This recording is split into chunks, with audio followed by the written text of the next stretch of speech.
I stood on the porch with my suitcase in one hand and my raincoat clinging to my arms, soaked through at the shoulders. The porch light had already gone off.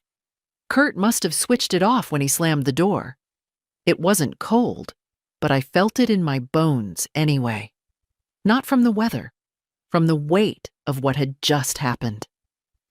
73 years old, 2 children, 4 grandchildren, and a pension that had never been late. And still, somehow, I'd ended up standing outside my daughter's house, in the rain, holding everything I owned in 2 suitcases. It started with a sentence, one I didn't expect, even from him. "We're short on rent, Helen. You live here. Time you started paying, or you can leave." It wasn't a request, and it wasn't Janine who said it. It was Kurt, her husband of 8 years, sitting in his stained sweatshirt on my late husband's favorite chair, as if it had always belonged to him. I didn't answer at first. I thought maybe he was joking. Maybe I'd misheard. Maybe it was just one of those sentences that slips out when a man feels powerless, unemployed, embarrassed. But he was serious, and Janine didn't say a word. I suppose I should have seen it coming. For weeks, things had been building. Hushed conversations when I entered the room. Kurt snapping at the kids. Janine rubbing her temples every time I asked what was wrong.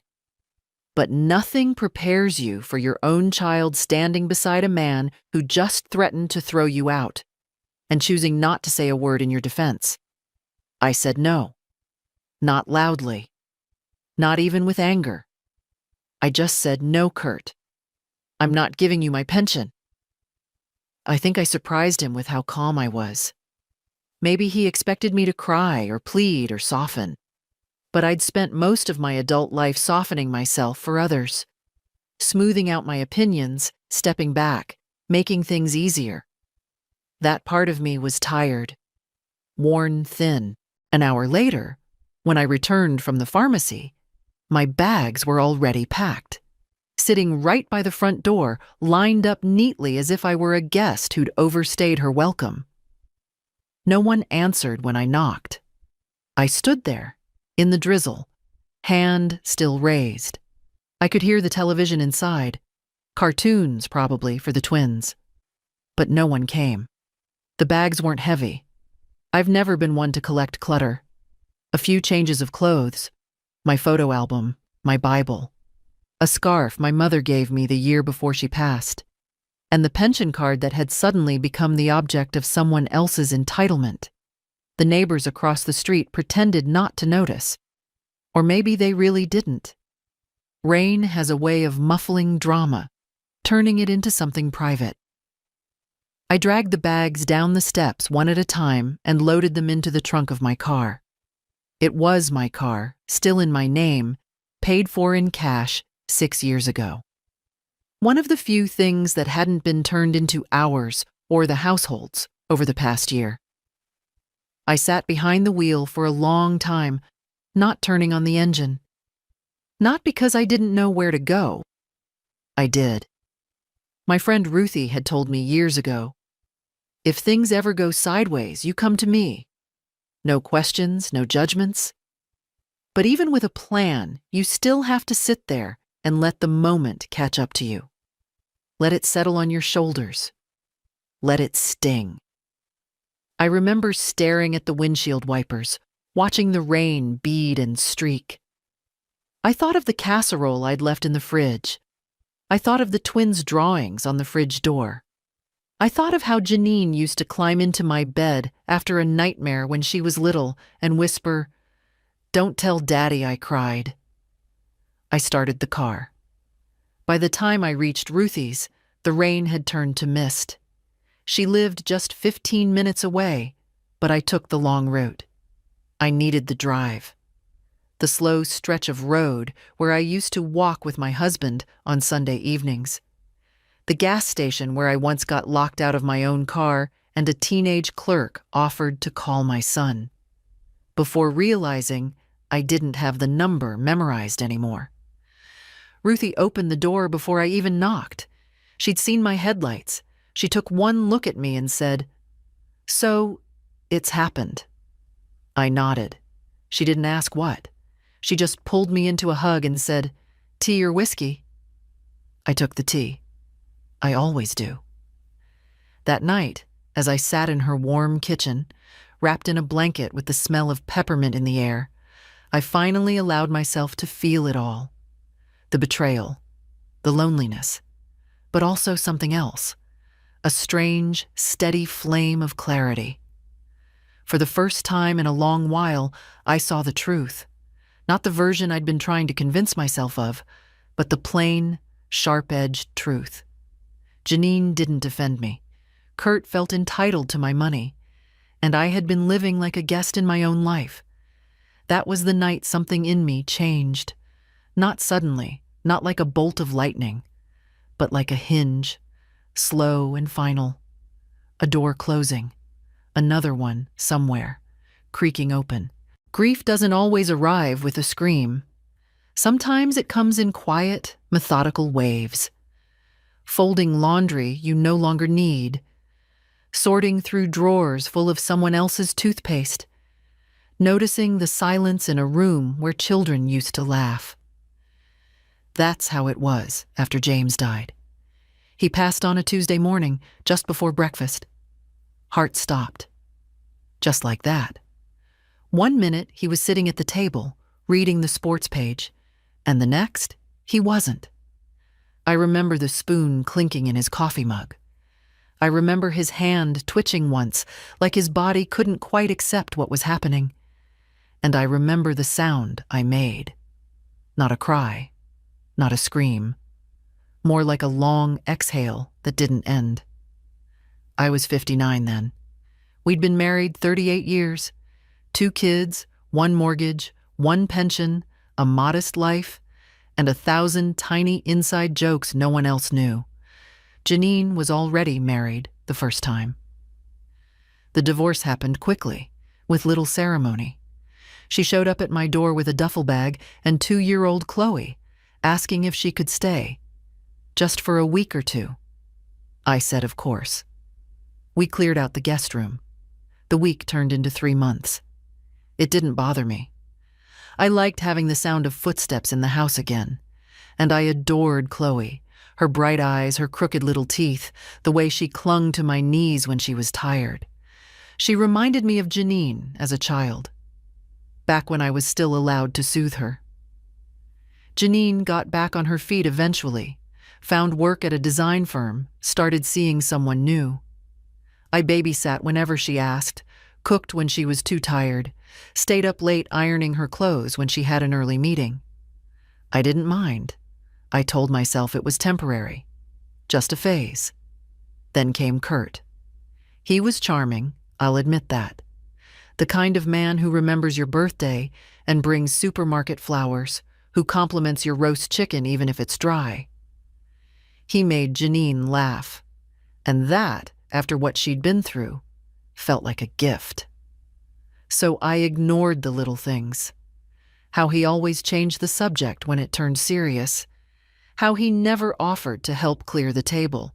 How he once asked while pouring himself a drink, "So how much is your house worth these days, Helen?" I told myself I was overreacting. That I was looking for flaws because I didn't want to lose my daughter to someone else's orbit. But there's a certain intuition that comes with age, an ability to feel when someone is watching you, not with care, but with calculation. Still, I said nothing. I smiled. I handed Chloe to him without hesitation when he offered to take her to the park. I said thank you when he fixed the dripping faucet, though James had done it better. And when they moved into a bigger place and asked if I'd consider selling the old house to help with the down payment, I said yes. Not because I trusted Kurt, but because I trusted Janine, or wanted to. The new house was bright, open, modern. Too many white surfaces, if you asked me. They insisted I keep a key. "Your family," Janine said. At first I visited only occasionally, then weekly. Then, somehow, the visits became longer.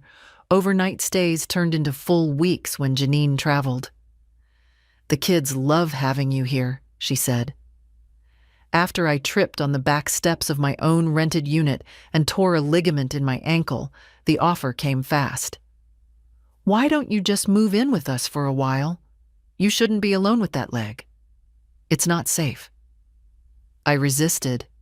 I had a life, limited though it was, my own space, my own rhythm. But Janine insisted, and I wanted to believe she meant it.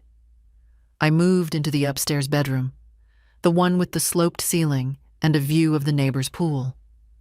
At first, it felt temporary. Just a few weeks until my leg healed. Then a few more weeks.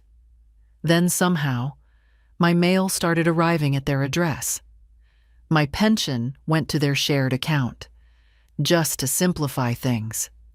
My things were slowly boxed up, stored in the garage to make more room for the kids. I didn't complain, not even when Kurt joked at dinner. "You should pay rent, Helen. You eat more than all of us combined." I laughed, because it seemed safer than asking whether he meant it. Janine worked long hours. Kurt, less so. He'd had jobs, real estate, then some online venture, then nothing for a while. He spent his days half watching sports, half scrolling his phone. The kids adored him. He was fun, spontaneous, the opposite of me. And so, more and more, I became invisible.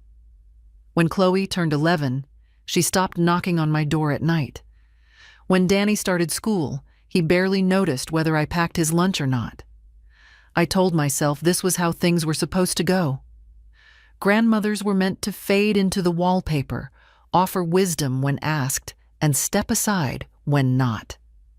But I wasn't wallpaper. Not yet. And I had not spent 30 years saving pennies in coffee cans to be told I owed rent on a house I didn't own. I had not held my daughter through divorce and childbirth just to be discarded like a misplaced lamp. Looking back, I see how gradual it all was. 1,000 little surrenders, 1,000 tiny shifts, until, finally, the sentence that changed everything. "We're short on rent. Give us your pension or leave." And I said no. It wasn't the first time Kurt had brought up money, but it was the first time he'd said it like that. Like I was a liability, an invoice, something overdue. The months leading up to that moment had been filled with a kind of erosion. You don't always notice erosion when it's happening. It's just a crack in the plaster, a missing cup from the cupboard, a sigh too long from someone across the table. But eventually, something collapses. After I moved in, things were gentle for a while. Janine made room for me in the kitchen drawers. The children left notes on my pillow. "Love you, Grandma," scribbled in bold marker. Kurt was polite, even gracious. He joked about 3 adults under one roof, but he smiled when he said it. At first. Then his job ended. At first, it was temporary. The company's shifting directions. Then it was freelance. Then consulting. Then eventually, nothing. He spent his days at home, always in the living room, always with a drink too early in the day. And the mood in the house shifted with him. Janine picked up more hours. She started snapping. At the kids. At me. I offered to help more. Take over dinner. Pick up the kids from school. Even wash Kurt's laundry when the hamper overflowed. I thought I was easing things, supporting the family. But that's the thing about support. When it becomes invisible, it stops being valued. I started noticing how Kurt looked at me when I walked into the room. Not with resentment, but with something sharper. Calculation. Like he was measuring me against some invisible debt ledger. Like he was keeping score. The first hint came when I overheard him on the phone. He was pacing in the kitchen, didn't realize I was nearby. "She gets a pension," Of course she does. Full state benefits. She doesn't even pay rent. That last part stuck, the way he said it, like I was freeloading. I mentioned it to Janine later, gently. We were folding laundry, and I said, "Kurt seems a little tense lately." She didn't look up, just kept folding. "We're all tense, Mom. It's been a hard year." "I know," I said. "If there's anything I can do—" "You're already helping," she said quickly, a little too quickly. "Don't worry about Kurt. He carries stress badly." I should have pushed, but I didn't. Then came the bill envelopes left on the table, almost deliberately, where I could see them. Rent due, electricity, internet, groceries. They weren't addressed to me, but they were placed like invitations. One evening, Kurt sat beside me on the porch with a beer in hand. It was dusk. The kids were inside. Janine was working late. He didn't look at me when he spoke. "You ever think about what it costs to run this place?" I didn't answer at first. "I mean," he went on, "you're here all the time, using water, electricity, internet, it adds up."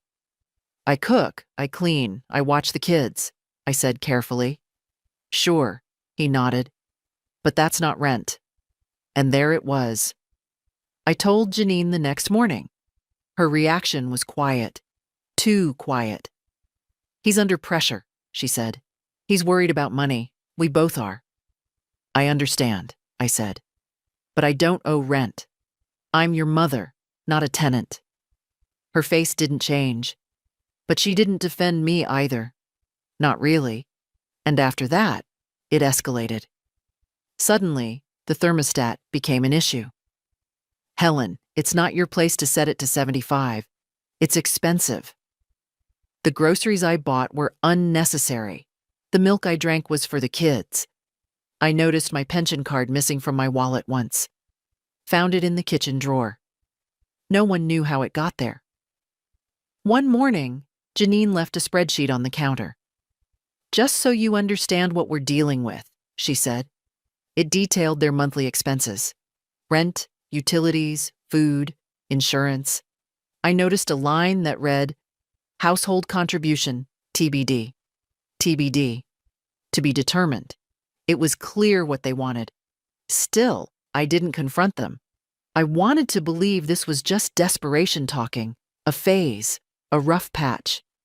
Then, during one of those tense dinners where no one spoke unless it was to pass the salt, Kurt set his fork down and looked at me. "Look, Helen, we're short on rent. And you live here. We need your pension this month. All of it." He didn't blink. I looked at Janine. She didn't look at me. She didn't say anything. I could feel my face go cold. Not from rage, from disappointment. A kind of grief that's deeper than anger. "I'm sorry," I said slowly. "But no." That was the last real conversation we had.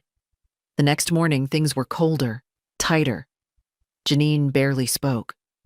Kurt slammed drawers. The kids were sent upstairs more quickly than usual.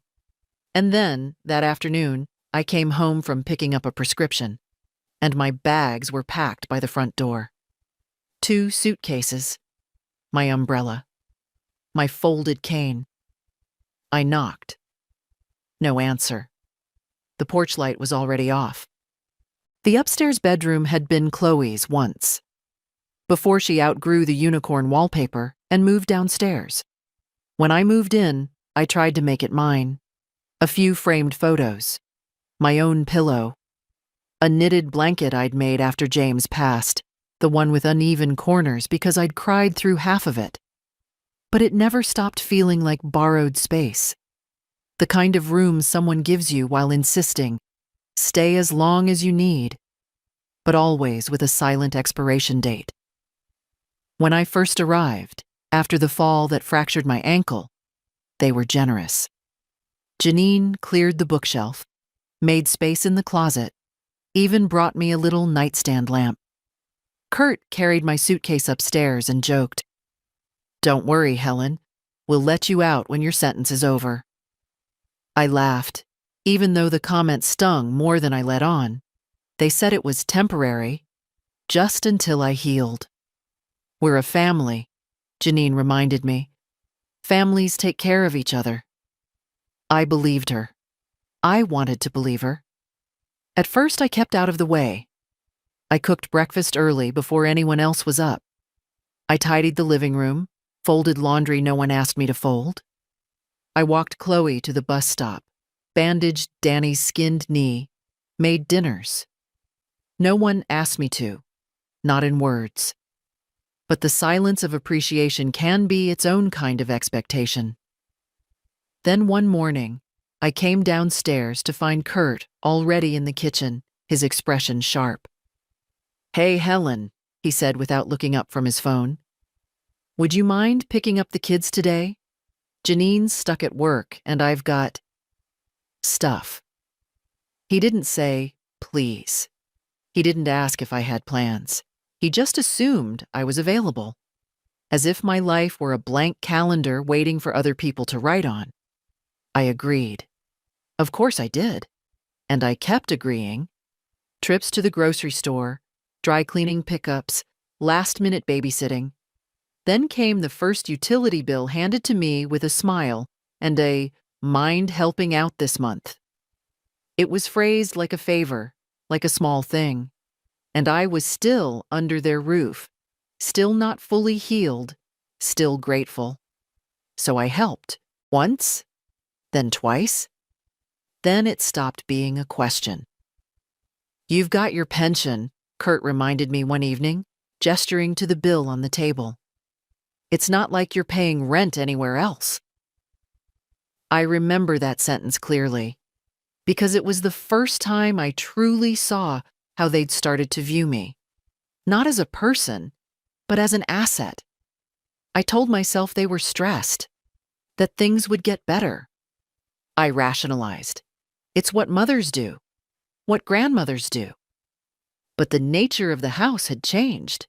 Janine started referring to it as our space when asking me to keep the TV volume down.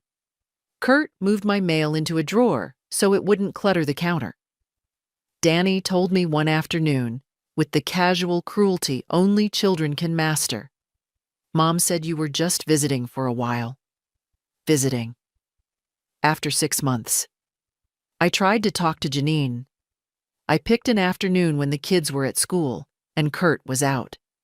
She was folding laundry on the couch. I stood nearby, hands nervously clasped. "I was thinking," I began, "maybe I should look for a place of my own again. It's been a while." She paused mid-fold, didn't look at me. "You don't need to do that," she said flatly. "We're fine. It's just, things are tight." "I know," I said softly. "That's why I wanted to—" "Mom, it's not about space," she interrupted. "But if you do want to help more with groceries or bills, I mean—" We wouldn't say no. It wasn't a conversation. It was a direction. From then on, the tension settled into the walls. Conversations were shorter. The kitchen wasn't mine anymore. My tea bags disappeared. Kurt took to calling me roomy with a smirk that made me wince. And my pension, that small, reliable check, became the elephant in every room. I started catching glances between them when I opened my wallet. Kurt hovering when I checked my bank balance online. One afternoon, I came back from the pharmacy and found Janine at my desk upstairs, looking through my papers. "I was just tidying," she said, not even trying to hide the file labeled retirement. I said nothing, just nodded and sat down.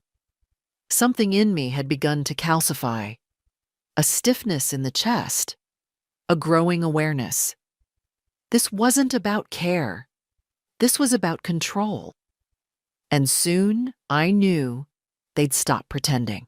The next shift was subtle, like most betrayals are. It wasn't one big event. It was 100 small ones, each one chipping away at the foundation of what we used to call family. It began with the groceries. One morning, I opened the fridge to find a sticky note on the milk carton. "For the kids," written in Janine's tidy print. Next to it, a separate container of yogurt, the cheap brand, with no label at all. Message received. I didn't mention it. I just started shopping separately. Bought my own carton, my own bread, my own tea. Kept them in a canvas bag in the bottom drawer of the fridge. I felt foolish doing it, like a roommate in a student dorm, not a grandmother who had raised 2 children and buried a husband. But it kept the peace. Then the kids started parroting things they'd overheard. Danny, 7, and blunt.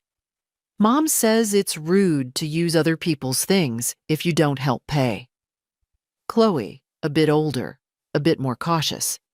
"Kurt said you used to have money, but now you're just staying here for free." Each time I heard something like that, I felt a tiny jolt of shame. Not because they were right, but because I hadn't stopped it sooner. The final straw with the groceries came when I found my name added to the supermarket rewards account. Kurt handed me the receipt one evening and said, "You bought stuff, right? Might as well earn points together." The list was almost entirely his: protein powder, imported beer, razor cartridges. My section totaled $11. The rest, $87, went on his tab. "Just Venmo me?" he said, tapping the receipt. "I don't use Venmo," I answered. He laughed. "Of course you don't." That night, I sat in bed, staring at the shadows on the ceiling. It was early summer. The fan hummed faintly. I felt a kind of anger I hadn't felt in years. Not hot, not explosive. Cold. Settled. Heavy. It sat behind my ribs like a stone. The next morning, Kurt announced he was applying for a business grant. Something about custom furniture design. He wanted seed money. And an investor. "You could help," he said over breakfast, as if it were the most natural thing in the world. "I could," I replied, not committing. "We've helped you," he added, looking over his coffee mug. "Now maybe you can help us get on our feet." Janine said nothing. She spread peanut butter on toast for Danny, humming like she wasn't hearing a thing. I changed the subject. Later I heard them arguing in their room. "She's sitting on money. She won't even consider helping. She's my mother, Kurt. You don't get to order her around." "No, but I get to ask why the hell she's living in our house rent-free while we're drowning in bills." The door slammed before I could hear the rest. That evening, Janine came into my room. She didn't sit down. Just stood by the door, arms crossed, backlit by the hallway light. "Mom," she said, "I know it's been a tough time for all of us, but you do know we're struggling." "I do," I said. "And it's hard," she continued, "when someone in the house has income and isn't contributing." I looked at her for a long moment. "I've been buying groceries," I said. "Cooking, cleaning, watching the kids, picking them up, dropping them off, folding your laundry, mending their clothes, sitting with them when they're sick. What part of that isn't contributing?" She sighed. Not exasperated, just tired. "Kurt's just trying to do something for our future." "And I'm just trying to survive," I said. That was the first time I saw her flinch. After that, things got quieter. The conversations shorter, the smiles more strained. I started staying out of the kitchen when Kurt was home, took longer walks, kept to my room. But the tension didn't ease. It mounted, and it turned into a demand. One night after the kids had gone to bed, Kurt called a family meeting. Janine sat beside him. She looked exhausted. "We need to talk about expenses," he began. "We're behind on rent. And Helen," he paused, like he was choosing his words carefully. "You get money every month. Steady. More than we do. We think it's fair you start contributing more directly." "To rent," I clarified. Yes, he said. To rent. I looked at Janine. She didn't meet my eyes, and I realized they'd talked about this already. This wasn't a discussion. It was a conclusion. Kurt leaned forward. We're short. We need your pension. All of it. Just for a couple months. And if I say no? I asked quietly. His face didn't change. Then maybe this arrangement isn't working anymore. Janine still didn't speak. The silence stretched. I see, I said. And I went upstairs, packed what I could into 2 suitcases, left the rest. No one stopped me. I didn't sleep that night. Not really. I lay in bed, fully dressed, with my hands folded on my stomach and my suitcase already zipped by the door. It wasn't that I was afraid. Not exactly. It was that I finally understood something I hadn't let myself see before. They were never going to stop asking. Kurt wasn't going to wake up one day and realize he'd crossed a line. Janine wasn't going to sit beside me and say, Mom, I'm sorry. I should have protected you. That apology wasn't coming. Not because they were monsters, but because to them this had become normal.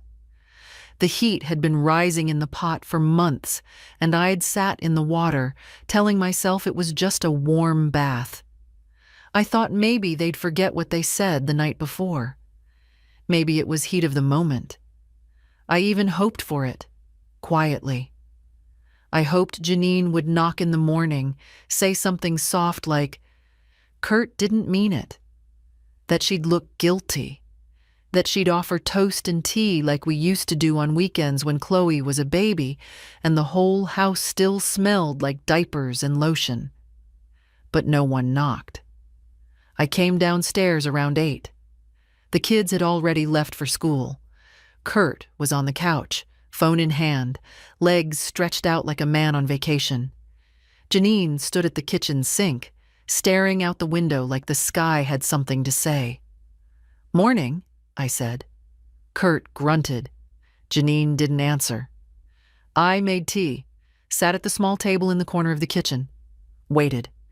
If they were going to repeat the ultimatum, I wanted to hear it in daylight. Kurt spoke first. So? He said, eyes still on his phone. So, I echoed. What? You gonna help or not? He looked up then. The way you look at a bank teller who's taking too long. Not hostile, just impatient. I sipped my tea. No, I said. Janine turned from the window. Her eyes met mine this time. They were tired. And something else. Wounded, maybe. Or embarrassed. Kurt sat up straighter. You serious? Yes. Why? He asked, as if the question was absurd, as if he truly couldn't fathom the idea of someone choosing not to hand over their income to support his failures. I've helped plenty, I said. For years. I paid for Chloe's daycare when you were between jobs. I bought the car you drive. I co-signed the lease on this house. And I've been here every day since my fall, cooking, cleaning, watching your children. That's enough. He scoffed. You're acting like you're some saint. No, I said quietly. I'm acting like a person who knows the difference between help and exploitation. Janine stepped forward then, her voice low. Mom, please don't turn this into a fight. I looked at her, really looked at her. Where were you last night? I asked. While your husband was telling me to give up my pension or get out. She swallowed. It wasn't like that. It was exactly like that. We stood there, all 3 of us, in a silence so thick I could hear the hum of the refrigerator and the ticking of the wall clock behind me. For a moment, I thought Janine might cry. She didn't. Kurt stood up. If you're not contributing, you can't stay, he said. Simple as that. I nodded once. Then I'll go, I said. Tonight. He looked surprised. Janine's mouth opened slightly, but no words came out. I'll call Ruthie, I added. She has a spare room. And dignity. Don't be dramatic, Kurt said. No, I said, don't be greedy. I walked back upstairs, each step feeling heavier than the last, but not from sorrow, from finality. Something in me had closed. A door, a chapter, a season. I packed quietly. 2 suitcases. One for clothes, one for the rest. Toiletries, documents, my reading glasses, the pearl earrings James gave me on our 30th anniversary. I left the blanket I'd knitted. Let them have it. It had lived through too much now. I was almost done when I heard movement outside my door. A shadow, then retreating footsteps. No knock. I waited. Still nothing. At 5:30, I left the room. My suitcases waited by the front door. I'd moved them earlier, without a word. Neither Kurt nor Janine asked where I was going. They didn't say goodbye. But they did one thing. While I was out at the pharmacy picking up my blood pressure refill, they moved my bags outside, onto the porch. It had started to rain, a light drizzle, steady, soaking the canvas.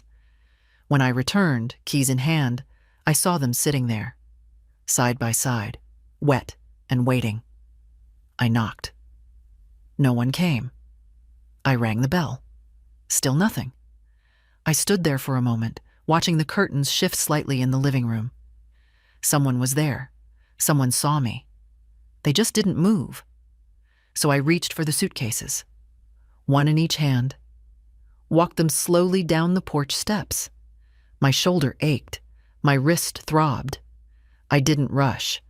I loaded them into the trunk of my car, wiped my glasses, looked back once, just once, at the house where my grandchildren slept, where my daughter had once asked me to stay forever, where my son-in-law had just erased me with a shrug. Then I got behind the wheel, and I drove away. It's strange. The things you think about when everything falls apart. Like how heavy a suitcase feels after only a few steps. How rainwater seeps through fabric faster than you'd expect.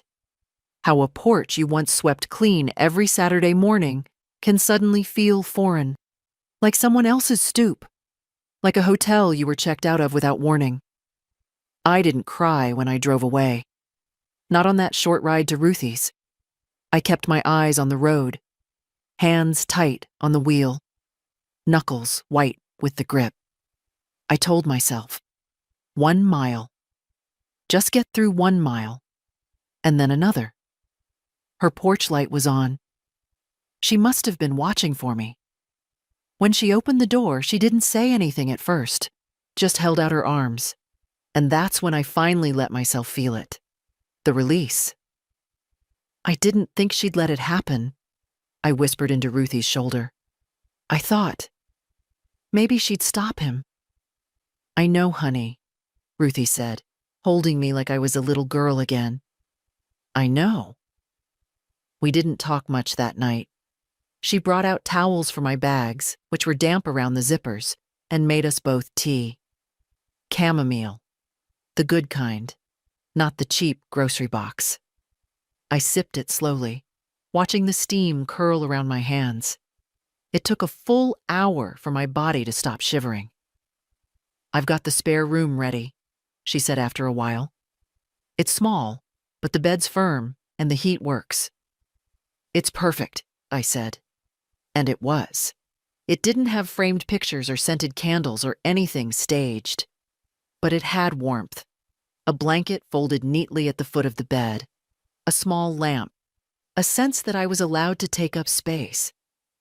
I sat on the edge of the mattress for a long time before changing clothes. My nightgown was still damp at the hem. I pulled on an old sweatshirt instead. Borrowed socks from Ruthie's drawer. They had tiny stars on them. Lying in the dark, I kept thinking, they really did it. Kurt had threatened it. But Janine, I hadn't believed she'd go along, that she'd stand silent in the living room while I stood at the door, bags in hand, shoulders wet, that she'd let her own mother knock and be ignored. But she had. And once you know what someone is capable of, you don't unknow it. The next morning, I woke early. My body was sore, but my mind was sharper than it had been in weeks. Clarity has a way of creeping in after the storm. I sat with Ruthie at the kitchen table, and while she made scrambled eggs, I began to list things in my head. My pension account. The bank login I hadn't checked in weeks, the medical records they kept in a folder back at Janine's, now inaccessible. My will. I need to get my paperwork in order, I said out loud. Ruthie nodded without asking questions. Whatever you need, I'll help. By noon, we'd driven to my bank. I sat down with a young man named Marcus, who was polite, but visibly startled when I told him I wanted to change all account authorizations. Everything? He asked. Yes, I said. Everything. No one should have access but me. I'd forgotten how simple it could be, to reclaim things. He walked me through the forms. I signed each one deliberately, reading every line. At the end, he printed a new statement for me. Is there anything else you'd like to do today? He asked. Yes, I said. I want to start a trust account for my granddaughter, not her parents, just her. Chloe, 11 years old, still sweet, still soft-eyed, still mine, in the small ways that mattered. I want to set it up in a way that protects her, I added, not something her parents can touch. Marcus nodded. We can do that. After the bank, I called a lawyer, Frances Darrow, the same woman who'd handled James's will. She still had an office downtown, still kept her receptionist on a strict calendar. Frances, I said when she picked up, it's Helen Whitmore. I need to update some documents. She didn't ask why, just said, come in tomorrow at 10. That evening, I sat in Ruthie's spare room again, this time with a notepad. I started writing everything I'd paid for in the past 3 years. Janine's car, Kurt's failed landscaping business, Chloe's tablet, Danny's orthodontist, groceries, rent, Christmas presents, their last vacation, plane tickets I'd booked using my own account. I listed them not out of bitterness, though some of it was bitter, but out of a need to remember, to see it plainly, to stop pretending it had been a shared life. I closed the notebook when I reached 27 line items, and I promised myself something. No more. No more silent giving. No more hoping they'd see my sacrifices and offer warmth in return. I had given enough. Now it was time to protect what remained. Frances greeted me at her office door with the same calm presence she'd always had. Neatly pressed slacks, soft linen blouse, silver hair pulled back into a clip that hadn't changed since the 90s. Her eyes, behind simple wire-framed glasses, were still sharp. You look well, Helen, she said, though we both knew better than to believe that completely. I sat across from her at the polished oak desk. The air smelled faintly of printer ink and the lavender lotion she always used. I need to make changes, I said. To everything. She nodded once. Power of attorney? Revoked, I said. Effective immediately. Will? Rewritten. I want my granddaughter Chloe to be the beneficiary, not Janine, not Kurt. Frances didn't blink. She simply reached for a pen and pulled a blank legal pad toward her. Trust structure? Separate account. No access for her parents. Age-restricted release. I want her to have something when she's older, when she can use it wisely. She made a note. And the house? She asked. I hesitated. Technically, it wasn't mine anymore. I'd helped with the down payment, but it was in their name, a detail I'd allowed without protest at the time. There's nothing I can claim there, I said, but I want everything else out of their reach. Frances looked up. This isn't about revenge, is it? No, I said. It's about correction.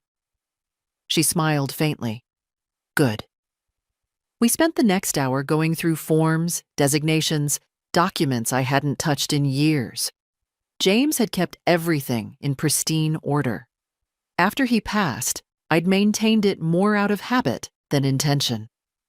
Until now, it hadn't occurred to me that order could be weaponized, or that silence, too, had legal consequences. Francis folded the papers into a folder with my name embossed on it.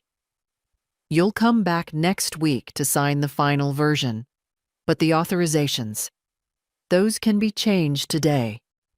Do it, I said. As I left her office, I felt lighter. Not free, not yet, but grounded. Anchored in something I hadn't felt in a long time: control.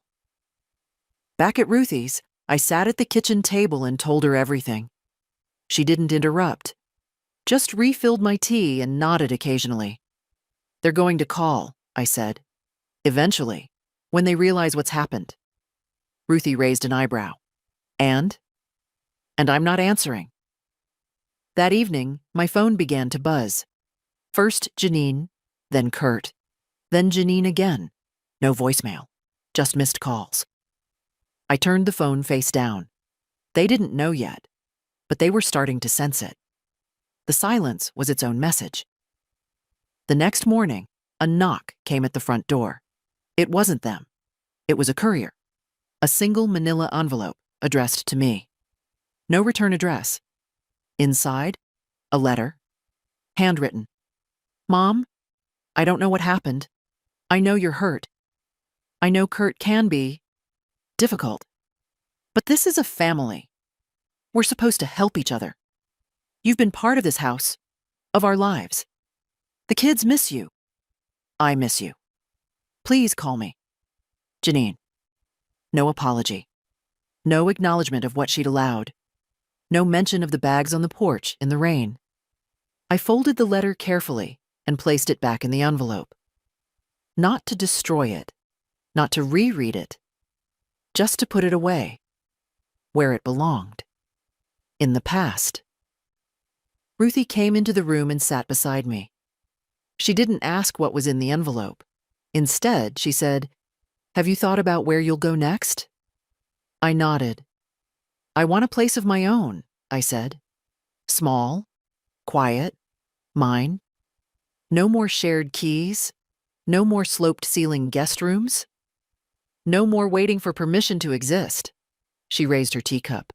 To that.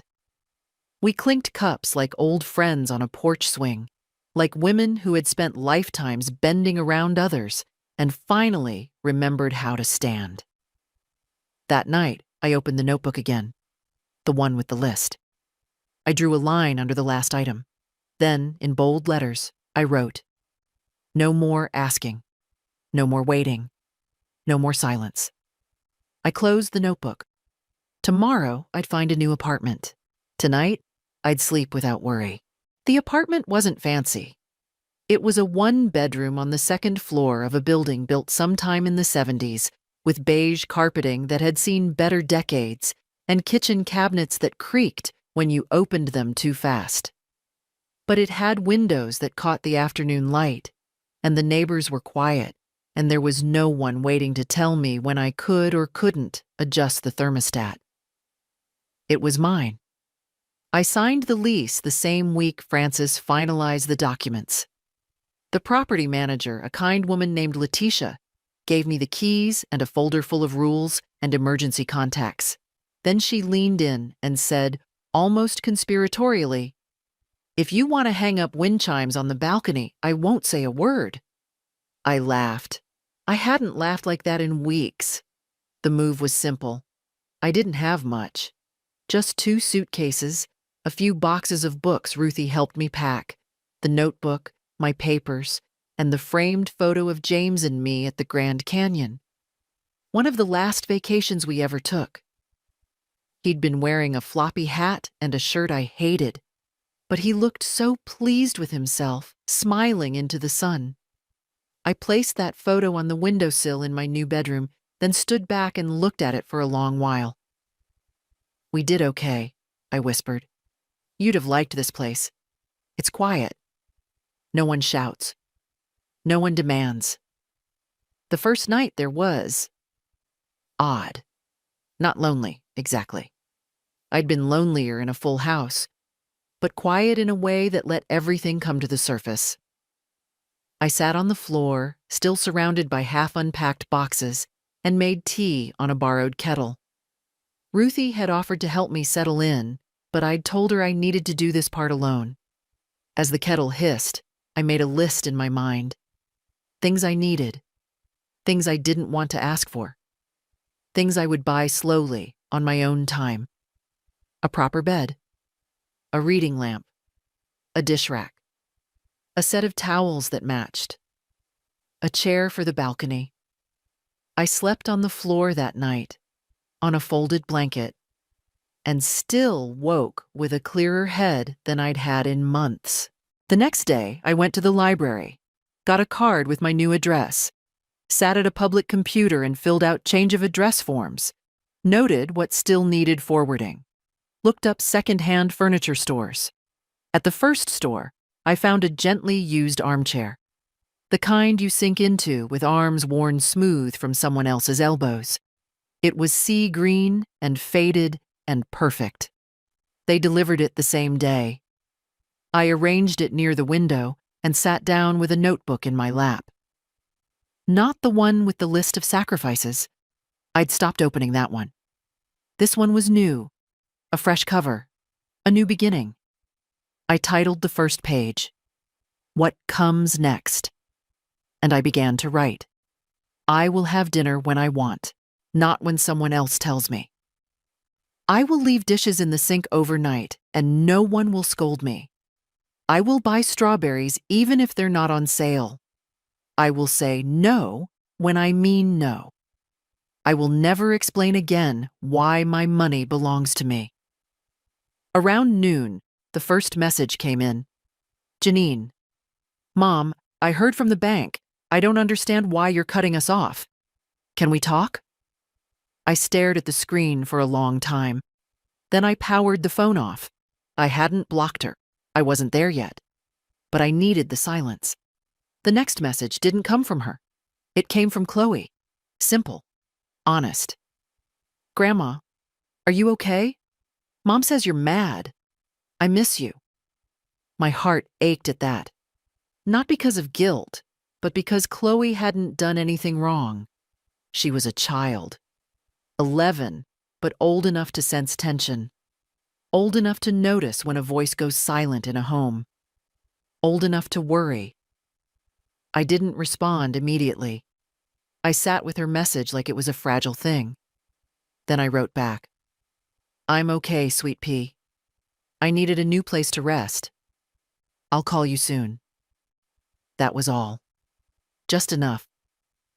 That night, I sat on my new balcony in my new chair and listened to the sounds of the building. A radio playing softly 2 floors down, someone's dog barking once, then stopping. The hum of life I didn't have to manage or fix. I sipped tea and watched the moon rise between the branches of an old oak tree across the street. No one was waiting for me. No one was watching. No one was demanding explanations. It wasn't freedom with fireworks. It was freedom in exhale. And for now, that was everything. Frances had everything ready when I arrived. The paperwork was neatly clipped into sections, each page tabbed with a colored sticker. I sat across from her once more, this time in clothes I chose deliberately. Clean lines, neutral colors, nothing borrowed, nothing apologetic. You've had a productive week, she said with a soft smile. I needed it, I replied. She walked me through each section. Revocation of power of attorney, updated healthcare proxy, a fully restructured will, the new trust account for Chloe, with clear legal language protecting it from interference. She'll get access at 25, Frances said, tapping the clause. No earlier, and only she can claim it. No parental proxy, no loopholes. I nodded. Good. We moved on to the financial protections. My pension account, now secured with new passwords and authentication layers. My name alone on the lease, the utilities, the bank statements. You've built a clean slate, Frances said, sliding the final signature page across the desk. I signed it without hesitation, and when it was done, I sat back and let the silence of it settle in. "That's it?" I asked. "That's it," she said. "No one can touch what's yours now." I wanted to cry, but I didn't. The relief wasn't loud. It was steady, like a locked door behind me, finally sealing for good. Afterwards, I walked to the bakery down the street, bought myself a small cinnamon bun and a coffee I didn't have to share, sat by the window and let the sugar melt on my tongue. I watched people pass, young mothers pushing strollers, men in shirt sleeves eating lunch on benches, a girl with pink headphones dancing as she walked.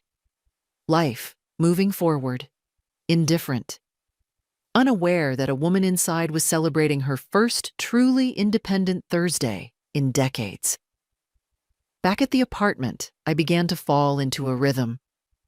Morning tea at the balcony, a walk around the block, calls to Ruthie, sometimes silence, sometimes the news on low volume while I knit. I hadn't picked up my needles since James died, but now my hands itched for the repetition. I started with something simple, a scarf. The yarn was soft, pale blue. I didn't know yet who it would be for. Maybe myself. Every few days, a text from Janine. "Can we please talk? We didn't mean to hurt you." Chloe's asking questions. I didn't answer. Not because I didn't care, but because I wasn't ready. Letting her back in without change would undo everything I'd just done. Chloe wrote again. "Hi, Grandma. Mom says you moved. I hope you're safe. I love you." That one I answered. "I'm safe, sweetheart. I love you too. I'll call you soon, I promise." I meant it, but I also meant to do it on my own terms. A week passed, then two. On the 15th day in my new home, I went grocery shopping. Simple things. Bread, eggs, butter, my favorite marmalade. The clerk smiled when she handed me the receipt.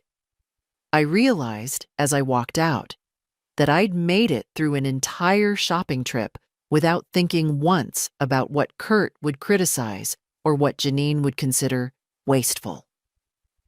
In the parking lot, I saw a mother scolding a teenager.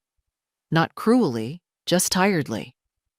I thought of Janine, thought of the way she used to stand in my kitchen barefoot, stirring pasta, Chloe on her hip, Danny under the table drawing on the linoleum. She hadn't started this with cruelty. That came later. It began with stress, and I let the stress excuse the harm over and over. But not anymore. That night, I lit a candle, sat at the table, wrote a letter to Chloe, a real one, on paper, in my best cursive. "Sweetheart, I've moved into a quiet little apartment where I can breathe and think and rest. It's not far, but it's very different. No shouting, no demands. Just me and my tea and some yarn that keeps tangling. I miss you. I'm proud of you. And I want you to know that being kind doesn't mean letting people hurt you. I'll call soon. And maybe, one day, you'll come visit. Not because you're told to, but because you want to. Love always, Grandma." I sealed the letter and addressed it carefully. Then I placed it by the door. In the morning, I'd mail it, and that would be enough for now. On the third Sunday in my new place, I made soup. Nothing fancy. Just carrots, potatoes, a little onion, some dill. The kind of thing James used to call survival food, with a wink, though he always asked for seconds. I cooked it slowly, letting the scent fill the kitchen, move through the little hallway, seep under the bedroom door like something warm returning. While it simmered, I put on an old record. The needle scratched softly, and then Etta James sang like she knew exactly what it meant to start over at 73. I didn't dance, not quite, but I let myself sway a little as I folded the dish towel. My feet moved. That was enough. It wasn't just the soup or the music. It was the silence that held me. Not the hollow kind I'd lived with at Janine's house, the kind filled with judgment and tension. This was real silence. Soft, earned, a quiet that welcomed me. Later that afternoon, Ruthie called. "You up for a walk?" she asked. "I've got shortbread and a thermos full of tea."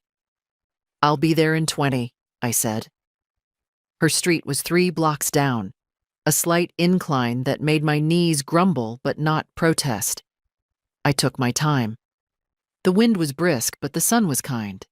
I passed 2 couples, a woman walking a corgi, a boy on a scooter who gave me a wide berth without needing to be told. I'd forgotten how polite the world could be when no one was watching to criticize it. Ruthie had a little bench in her front garden.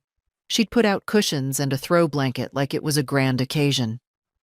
"Thought we'd celebrate your first month of freedom," she said, handing me a cup. "It's not quite a month," I said. "Close enough," she grinned. We sat there, sipping, nibbling, saying little.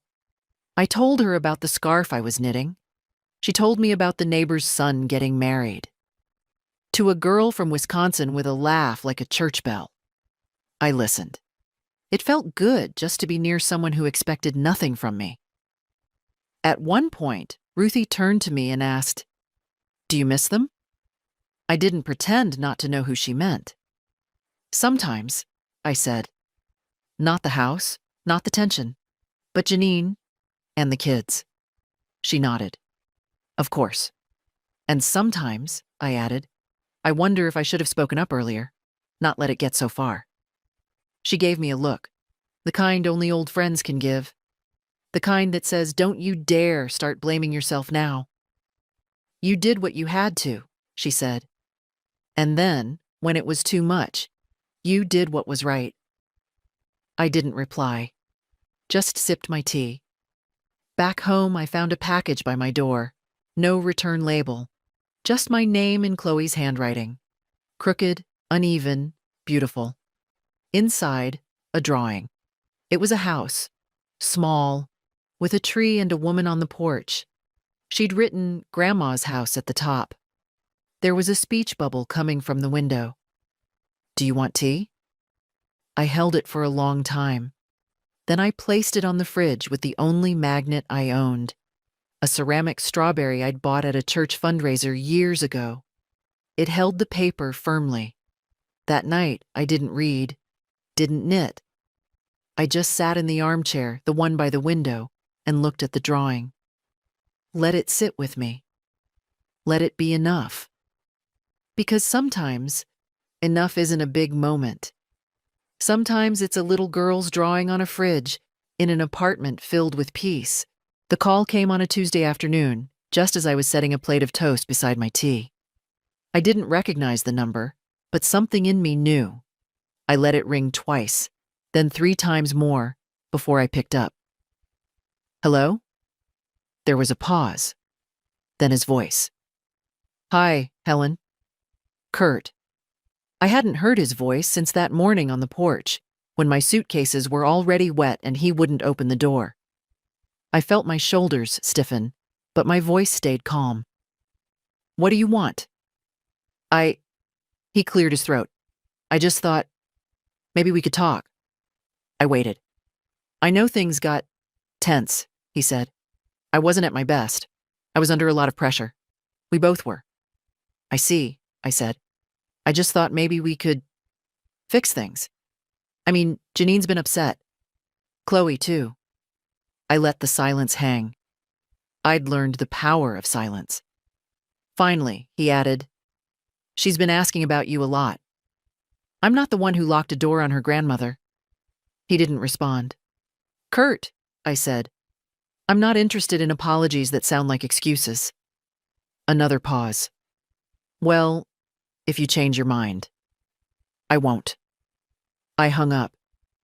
It took me a minute to move. My hands were steady, but my chest felt like it had gone hollow. I stood at the window, watched the light shift on the building across the street. breathed deeply through my nose. Then I sat down and ate my toast. An hour later, the phone rang again. Chloe. I picked up before the second ring. Hi, Grandma. Hi, sweetheart. Her voice was smaller than usual, like she'd crept off somewhere quiet to call me. I got your letter. I'm glad. She was silent a moment, then asked, Can I visit you? I hesitated, not because I didn't want her. I wanted her more than anything, but I knew what that visit would mean, knew it would be followed by questions, knew it might not come clean. Do your parents know you're calling me? I asked. Not this time, she said quietly, but I told Mom I missed you. She didn't say no. That said everything. All right, I said. You can visit, but it has to be your choice, not theirs. I want to, she said immediately. Can I come this weekend? Just for a little while? I smiled, the first real smile in days. Yes, I said. I'll make apple pie, the kind with the cinnamon crust. She laughed. Can I help roll the dough? Of course. We hung up a few minutes later. I sat in my chair, looking at the drawing on the fridge. Grandma's house. A tree. A cup of tea. That night, I made a list. Fresh apples. Brown sugar whipping cream vanilla. A new apron for Chloe.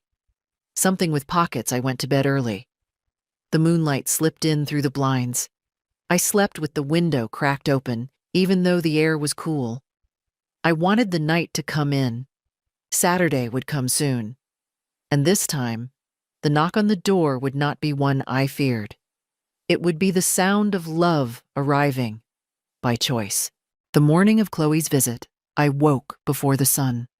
Not from nerves, from something gentler. Anticipation, maybe.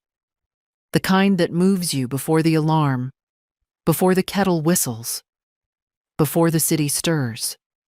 I changed the sheets in the spare corner where I'd set up a makeshift cot. Not much, just a folded mattress, soft blanket, and the extra pillow I'd bought 2 days earlier. It would do. It wasn't about the space. It was about her knowing she was welcome. I baked the crusts first. 2, just in case. The house smelled of cinnamon and butter by 9 a.m., and I opened the window to let it stretch into the morning air. Letitia, the building manager, passed by on her way to the office and smiled up at me from the sidewalk. Someone's baking love, she called. I waved back. At 10:45, I heard feet on the stairs, light ones. Then the knock. I opened the door, and there she was. Chloe, 11 and growing taller by the minute, hair tucked behind one ear, wearing a sweatshirt too big for her. Her backpack looked heavier than her frame. Behind her, Janine stood a few steps down, arms folded, not coming closer. Hi, Chloe said. I opened the door wide. Come in, sweetheart.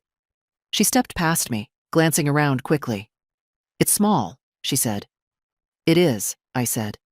But it's mine. She smiled. Janine didn't come in, just called, I'll pick her up at 5. I nodded, then closed the door. We stood for a second, just looking at each other. Do you want tea? I asked. She grinned. You really do say that all the time. We sat at the small table, 2 mugs between us, steam curling. I didn't rush her. Let her eyes wander the room, notice the photo of James on the sill, the fridge with her drawing still pinned by the strawberry magnet, the knitting basket under the window. Did you really knit all that? She asked, pointing to the half-finished scarf. I did. It's slower than it used to be. It's pretty. We talked about school, about how Danny had taken her spot on the couch, about how the dog next door barked every morning at 6. She told me she hated math this year, but liked her teacher's earrings. Then she got quiet. Mom's sad a lot, she said. Since you left. I nodded. She says you just walked out. I took a deep breath. I didn't walk out. I was pushed out. Gently, maybe, but pushed. She nodded slowly. I kind of thought that. I reached for her hand across the table. She let me hold it. You don't have to take sides, I said. You just have to know that no one gets to treat people like things, not even family. She blinked. That's what it felt like they were using you. I squeezed her fingers. That's why I left. After a moment, she whispered, I'm glad you did. I stood then and walked to the counter. Now, I said, let's make pie. She rolled the dough with careful hands, tongue poking out between her teeth the way Janine used to do when she was little. She sliced apples without fear, mixed sugar and spice with a precision that surprised me. When we placed the pie in the oven, she flopped into the chair dramatically. Baking is hard, she declared. Only the first 100 times. We ate lunch on the balcony, sandwiches, a few grapes, and 2 slices of the still warm pie. She said it was better than the store kind. I didn't argue. At 4:45, her phone buzzed. Mom's outside, she said. She stood slowly, reluctant. At the door, she turned back and hugged me tightly. I want to come again, she said into my sweater. You always can. As she walked down the stairs, she turned one last time and waved. I waved back. When the door closed, the quiet returned. But this time, it was the good kind. The kind that meant something had been healed, if only a little. A week passed after Chloe's visit. Then another. The pie plate sat in the drying rack for 3 days before I finally put it away. Not because I forgot, because I wanted it there, visible. A reminder that something sweet had happened, that it could happen again. The apartment settled back into its quiet rhythm. Morning tea, reading by the window, a new knitting project, this time a blanket, pale green and slow going. I'd chosen the color without thinking. It wasn't until the second skein that I realized it matched the sweater Chloe had worn the day she visited. Her texts came every few days now. Short ones. Math test, B+. Grandma magic? Mom says hi. I told her to write it herself. Can I come back next Saturday? I always answered. Always yes. Then, on a Thursday afternoon, the letter came. No envelope.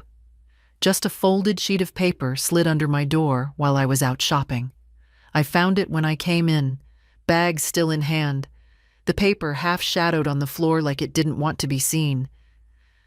I recognized the handwriting before I even touched it. Janine. I sat at the table before unfolding it. Made tea. Let it steep too long. I wanted to be ready. It wasn't long, not emotional, but it was. Something. Mom, I've been thinking a lot about what happened, about what I let happen. I don't expect you to forgive it. I don't know if I would if I were you, but I miss you. I miss the way the house used to feel when you were in it. The kids miss you too. Kurt says nothing, but I see it in the way he doesn't touch the thermostat anymore. Chloe came home glowing after the visit. She keeps the pie recipe in her school binder. I know I didn't stop things when I should have. I know I stood by. I don't know how to fix that, but I wanted you to know I see it now. Jay. I read it once, then again. The letter didn't ask for anything. No requests, no invitations. Just a statement. A beginning. I folded it carefully and placed it next to Chloe's drawing on the fridge. It wasn't absolution, but it was the first honest thing I'd heard from Janine in a long time.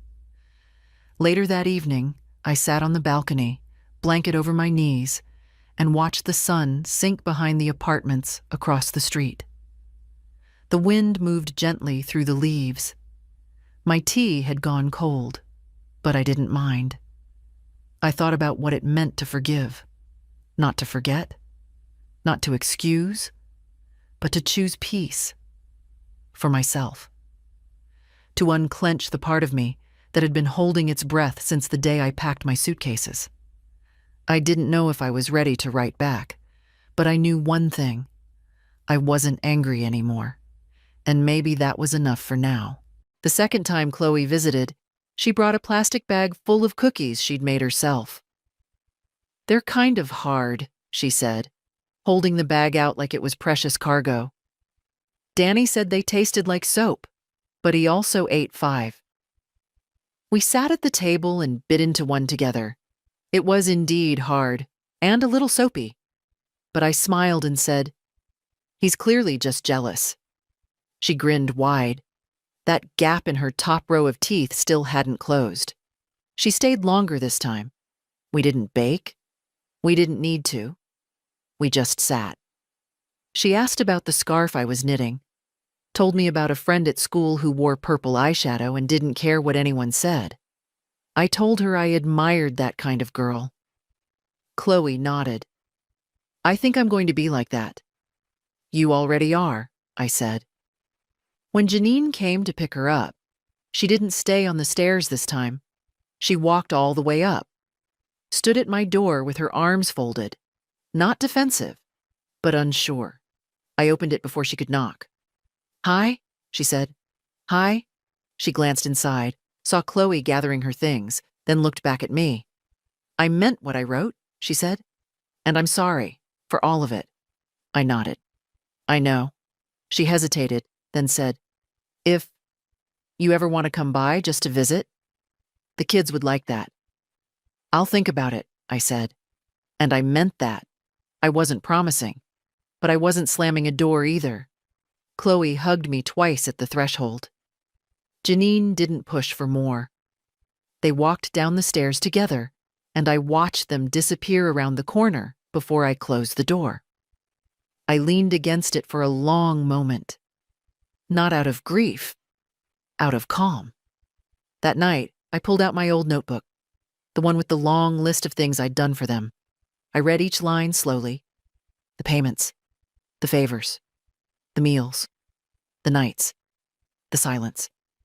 And then I tore the page out, folded it in half, then again, then once more, until it was small enough to hold in my palm.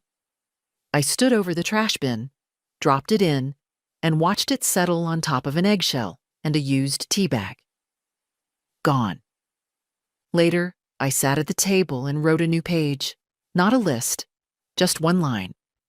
I am still here, and I have enough. Because I did. I wasn't rich. My knees ached on damp mornings.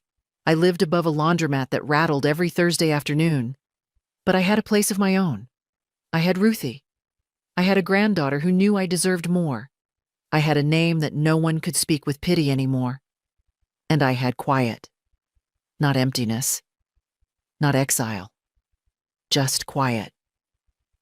To anyone reading this, if you've ever been asked to shrink yourself for someone else's comfort, I want to tell you something. You don't owe them your silence. You don't owe them your pension.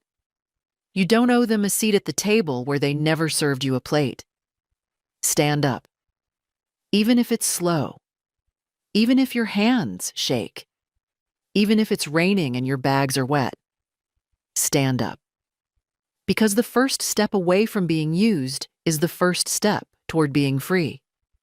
And freedom, I've learned, doesn't always look like a revolution. Sometimes it looks like a cup of tea on your own balcony. A warm pie cooling on a borrowed rack. A girl knocking on your door not because she has to, but because she wants to. Sometimes freedom looks like you, just being. And that, at last, is enough.